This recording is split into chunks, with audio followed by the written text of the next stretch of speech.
Je pense vraiment, et nous y sommes revenus plusieurs fois cette semaine, que l'humilité humaine est la clé du pouvoir divin. Ça, c'est bon. Oui. Et donc, je pense que quand on dépose ce désir désespéré d'avoir l'approbation des autres, c'est à ce moment-là que vous obtenez l'autorité de Dieu. Parce que ce n'est pas prendre soin des gens, c'est pour que je prenne bien soin de vous et prier correctement pour vous et prie avec l'autorité que Dieu nous a donnée. Je dois arrêter de me soucier de ce que vous pensez de moi. Vous vous rappelez l'histoire dans Marc chapitre 9, juste après la transfiguration?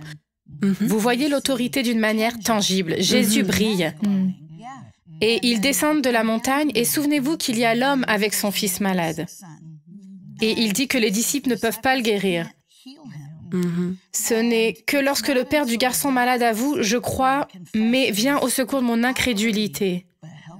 Oui. Je ne sais pas comment tu vas le faire. Je crois, mais je ne peux pas le voir avec mes yeux réels. Il y a quelque chose juste après ça, parce que la plupart d'entre nous connaissent ce verset. Quelque chose juste après ça, je pense que c'est si puissant.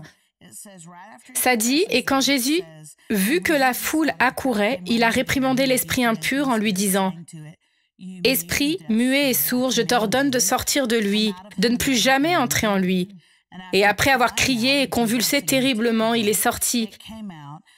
Le garçon était comme un cadavre, de sorte que la plupart d'entre eux ont dit « il est mort ».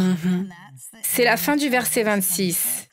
Il y a un écart entre 26 et 27. Tu t'arrêtes et tu penses à tous ces gens qui sont venus en courant. Ils étaient des spectateurs du 1er siècle. Eh bien voilà, c'est ce qui se passe. Je veux dire, tu es devenu fou, tu es évanoui, et puis voilà, maintenant ton garçon est mort. Il a eu l'épilepsie, maintenant il est mort. On peut presque les entendre. Vous pourriez juste les entendre faire des histoires. Et je ne sais pas avec certitude, parce que Marc ne le dit pas, mais vous devez imaginer ce papa tellement préoccupé par le Fils de Dieu. Il regarde juste le visage de Jésus. Jésus vient de sortir de la transfiguration. Il brille probablement toujours. Tout à fait. Il est juste comme « je me tiens devant le Messie ». Mais il a dû regarder Jésus parce que son fils était par terre. Et donc, il croyait que Dieu avait tout pouvoir, même quand il semblait que tout était perdu. Ils ont dit que ton fils était malade, maintenant il est mort. Et c'est après cela, Jésus l'a pris par la main. Exactement. Et l'a relevé de ce qui ressemblait à la mort vers la vie. Et je pense que c'est un peu ce qui sépare les gens qui ont de l'autorité des gens qui n'en ont pas. Vous pouvez connaître Jésus et être encore comme un chien qui revient du taxidermiste. C'est vrai. Tu peux être comme un chien qui revient du vétérinaire, qui est vivant. C'est un peu brouillon. Mais tu es vivant, tu en as beaucoup de chrétiens raides là-bas. Exactement, oui. Qui citent des versets sur le pouvoir et l'autorité, mais marchent dans l'anémie spirituellement. Et je pense que c'est parce qu'il y a un endroit où tu te dis, même si je ne peux pas le voir. C'est vrai, c'est vrai. Votre premier scan, ils sont revenus, ils ont dit, nous sommes désolés, Alex. La tumeur est toujours là. Et vous dites, ok, s'il prend la tumeur ou pas?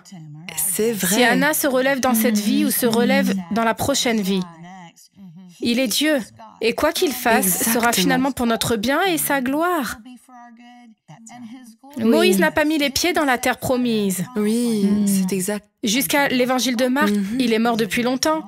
Qu'y a-t-il sur le mont de la transfiguration? Moïse! Moïse! Et tu sais, C'est bien, c'est il bien. s'est levé, oh pauvre vieux Moïse, il a frappé le rocher, il est mort.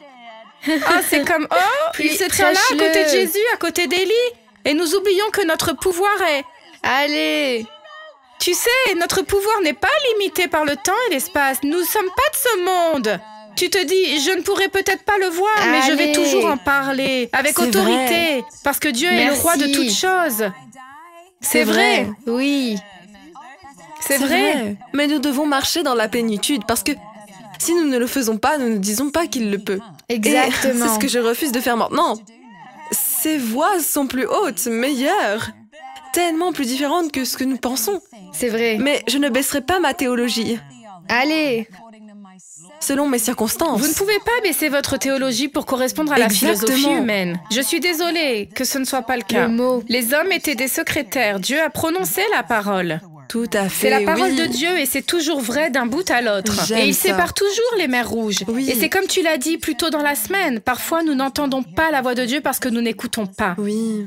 Je pense que parfois, on ne marche pas dans l'autorité qu'il nous a déjà donnée par son esprit. Si vous mettez votre espérance en Christ, parce que nous ne croyons pas assez grand. Shalom, j'espère que vous avez aimé cette vidéo. Abonnez-vous pour ne pas rater nos programmes. Merci de faire partie de notre famille TBN. Que Dieu vous bénisse. Shalom de Jérusalem.